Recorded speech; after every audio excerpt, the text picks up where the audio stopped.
వేములవాడ పట్టణంలోని 21వ వార్డులో 99 రోజుల ప్రజాపాలన ప్రగతి ప్రణాళికలో భాగంగా పారిశుద్ధ్య పనులు ముమ్మరంగా కొనసాగుతున్నాయి. మున్సిపల్ చైర్మన్ పుల్కం రాజు, వైస్ చైర్మన్ నరాల శేఖర్ స్థానిక కౌన్సిలర్తో కలిసి కాల్వల పూడికితీత పనులను స్వయంగా పర్యవేక్షించారు. ఎమ్మెల్యే ఆది శ్రీనివాస్ ఆదేశాలతో చేపట్టిన ఈ కార్యక్రమంలో వర్షాకాలాన్ని దృష్టిలో ఉంచుకుని మురుగునీరు నిల్వ ఉండకుండా చర్యలు తీసుకుంటున్నట్లు తెలిపారు. ప్రజల ఆరోగ్య రక్షణ కోసం పారిశుద్ధ్యాన్ని మెరుగుపరచడమే లక్ష్యమని పేర్కొన్నారు.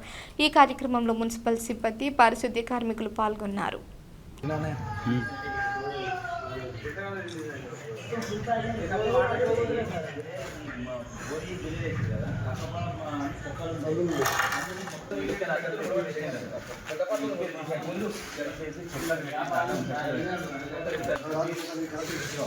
రాజు అది దాదాపు 9 ఇంచులు ఉంటుంది.